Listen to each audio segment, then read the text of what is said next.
পশ্চিম এশিয়ার রাজনীতিতে কিন্তু একটা বিশাল নাটকীয় পরিবর্তন এসেছে।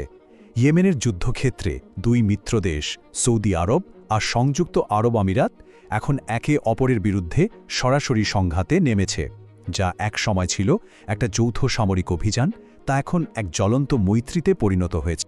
ভাবুন তো, এই চরমপত্রটা কিন্তু কোনো শত্রু দেয়নি। এটা জারি করেছে সৌদি সমর্থিত সরকার তাদেরই মিত্র সংযুক্ত আরব আমিরাত সমর্থিত বাহিনীর বিরুদ্ধে।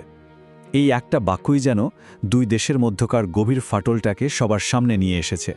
তো চলুন প্রথমে দেখে নেওয়া যাক কিভাবে এই জোটে আগুনটা লাগলো। তো ঘটনার শুরুটা হয় ৩০শে ডিসেম্বর। সেদিন সৌদি আরব ইয়েমেনের মুকাল্লা বন্দরে বিমান হামলা চালায়। আর সবচেয়ে অবাক করা ব্যাপার হলো, সৌদি আরব কিন্তু নিজেরাই এই হামলার ভিডিও প্রকাশ করে, মানে তারা যা করেছে সেটা খোলাখুলি স্বীকার করে নিচ্ছে। এখন প্রশ্নটা হলো, ঠিক কী ছিল এই হামলার লক্ষ্যবস্তু? দেখুন, টার্গেটগুলো ছিল সংযুক্ত আরব আমিরাত থেকে পাঠানো অস্ত্রের চালান আর সাজোয়াজান। মানে সোজা কথায় সৌদি আরব সরাসরি তাদেরই এক মিত্রদেশের পাঠানো অস্ত্রের ওপর বোমা ফেলেছে। এখানেই তো আসল প্রশ্নটা আসে, তাই না? মিত্র হয়েও সৌদি আরব কেন এমন একটা কাজ করল? এর উত্তরটা বুঝতে হলে আমাদের প্রথমে ইয়েমেনের জটিল যুদ্ধক্ষেত্রটা একটু বুঝতে হবে। ইয়েমেনে গৃহযুদ্ধ চলছে প্রায় এক দশক ধরে, মানে ২০১৪ সাল থেকে। আর এই লম্বা যুদ্ধের ফলে দেশটা এখন আসলে তিনটে আলাদা শক্তির এলাকায় ভাগ হয়ে গেছে। এই লড়াইয়ের প্রথম পক্ষ হল ইরান সমর্থিত হুথিরা। এরা মূলত একটা শিয়া বিদ্রোহী গোষ্ঠী, যাদেরকে সরাসরি সাপোর্ট দেয় ইরান। দেশের রাজধানী সানা কিন্তু এদেরই দখলে। আর সৌদি আরব আর সংযুক্ত আরব আমিরাত দুজনেই কিন্তু এদের বিরুদ্ধেই যুদ্ধটা শুরু করেছিল। দ্বিতীয় পক্ষটি হল ইয়েমেনের আন্তর্জাতিকভাবে স্বীকৃত সরকার, যাদেরকে বলা হয় প্রেসিডেন্সিয়াল লিডারশিপ কাউন্সিল বা পিএলসি।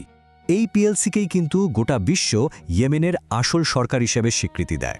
এদের মূল লক্ষ্য হল একটাই, একটা অখণ্ড ইয়েমেন। আর তাদের প্রধান সমর্থক সৌদি আরব, যদিও দেশের মাত্র 10% এলাকায় তাদের নিয়ন্ত্রণে। আর তৃতীয় পক্ষ, যারা কিনা এই সৌদি আমিরাত সংঘাতের একেবারে কেন্দ্রে আছে, তারা হল সাউদার্ন ট্রানজিশনাল কাউন্সিল বা এসটিসি। এসটিসি চায় দক্ষিণ ইয়েমেনকে একটা আলাদা স্বাধীন রাষ্ট্র বানাতে। তাদের পেছনে আছে সংযুক্ত আরব আমিরাত। আর দেশের প্রায় 2/3 এলাকায় কিন্তু এদের দখলে, যার মধ্যে এডেনের মতো গুরুত্বপূর্ণ বন্দরও আছে। তো এই টেবিলটা দেখলে পুরো ছবিটা পরিষ্কার হয়ে যায়। একদিকে ইরান সমর্থিত হুথি, অন্যদিকে সৌদি সমর্থিত সরকার, যারা চায় গোটা ইয়েমেন এক থাকুক। আর সবশেষে আছে সংযুক্ত আরব আমিরাত সমর্থিত বিচ্ছিন্নতাবাদীরা, যারা চায় ইয়েমেন ভাগ হয়ে যাক। এখানে কিন্তু সৌদি আরব আর আমিরাতের উদ্দেশ্যের মধ্যে আসল সংঘাতটা লুকিয়ে আছে। চলুন এবার একটু গভীরে গিয়ে দেখি সৌদি আরব আর সংযুক্ত আরব আমিরাতের মধ্যে এই যে দৃষ্টিভঙ্গির লড়াই, এর কারণটা ঠিক কী। এখানে দেখুন, দুই দেশের লক্ষ্যের মধ্যে পার্থক্যটা একদম পরিষ্কার। সৌদি আরব চায় একটা অখণ্ড ইয়েমেন, যা তাদের নিয়ন্ত্রণে থাকবে আর তাদের দক্ষিণ সীমান্তকে সুরক্ষিত রাখবে। অন্যদিকে সংযুক্ত আরব আমিরাত চায় একটা বিভক্ত ইয়েমেন। কেন? কারণ দক্ষিণ অংশটার নিয়ন্ত্রণে থাকলে বাব এল মানদেবের মতো কৌশলগত জলপথ আর বন্দরগুলো তাদের হাতে থাকবে। এতে তাদের সামুদ্রিক আর অর্থনৈতিক প্রভাব দুটোই বাড়বে। মানে দুজনের দীর্ঘমেয়াদী পরিকল্পনা একেবারে উল্টো পথে হাঁটছে। তাহলে চলুন এবার সেই ঘটনাগুলো পরপর দেখে নিই, যেগুলো এই পরিস্থিতিকে একেবারে বিমান হামলা পর্যন্ত নিয়ে গেল।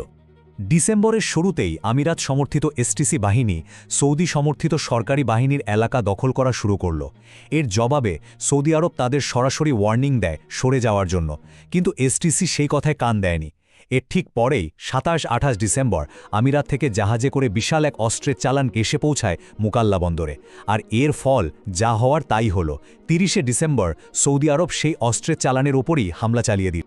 এই সংঘাতের প্রভাব কিন্তু শুধু ইয়েমেন বা সৌদি আমিরাতের মধ্যে আটকে নেই, এর ঢেউ এসে লাগছে পুরো অঞ্চলে, বিশেষ করে পাকিস্তানের মতো দেশগুলোর ওপর, যাদের কিনা দুই দেশের সাথেই খুব গভীর সম্পর্ক। এই প্রশ্নটাই এখন পাকিস্তানের নীতি নির্ধারকদের কপালে ভাঁজ ফেলেছে। ভাবুন তো, যখন আপনার দুই ঘনিষ্ঠ বন্ধু একে অপরের বিরুদ্ধে অস্ত্র ধরে, তখন আপনি কার পক্ষ নেবেন আর কার নারাজগি সহ্য করবেন? পাকিস্তানের অবস্থাটা বেশ জটিল। একদিকে সৌদি আরবের সাথে তাদের বহু পুরনো প্রতিরক্ষা চুক্তি আছে, আর অর্থনৈতিক সাহায্যের জন্য রিয়াদের দিকে তাকিয়ে থাকতে হয়। আবার অন্যদিকে সংযুক্ত আরব আমিরাত পাকিস্তানে $10 বিলিয়ন বেশি বিনিয়োগ করেছে। শুধু তাই না, 12 লক্ষেরও বেশি পাকিস্তানি সেখানে কাজ করে। মানে দুই দিকেই সম্পর্কটা ভীষণ জরুরি। এই যেমন কিছুদিন আগেই সংযুক্ত আরব আমিরাত পাকিস্তানের ফৌজি ফাউন্ডেশনে $1 বিলিয়ন বিনিয়োগের কথা ঘোষণা করেছে। এই একটা উদাহরণই বুঝিয়ে দেয় যে অর্থনৈতিকভাবে আমিরাতের সাথে সম্পর্কটা কতটা গভীর। আর ঠিক এই সম্পর্কটাই এখন ঝুঁটির মুখে। দেখুন, 2015 সালে যখন ইয়েমেন যুদ্ধ শুরু হয় তখন পাকিস্তান কিন্তু নিরপেক্ষ থাকার সিদ্ধান্ত নিয়েছিল, আর তাতে সৌদি আরব বেশ অসন্তুষ্ট হয়েছিল। কিন্তু এবারের পরিস্থিতিটা একদম আলাদা। এবার সৌদি আরব আর আমিরাত সরাসরি সংঘাতে জড়িয়ে পড়েছে। তাই পাকিস্তানের ওপর যে কোনো একটা পক্ষ বেছে নেওয়ার জন্য প্রচণ্ড চাপ তৈরি হচ্ছে। এবার হয়তো আর নিরপেক্ষ থাকার সুযোগটাই পাওয়া যাবে না। যেটা একসময় ছিল হুথিদের বিরুদ্ধে একটা যৌথ অভিযান, সেটাই এখন দুই মিত্র দেশের নিজেদের ভেতরের ক্ষমতার লড়াইয়ে পরিণত হয়েছে।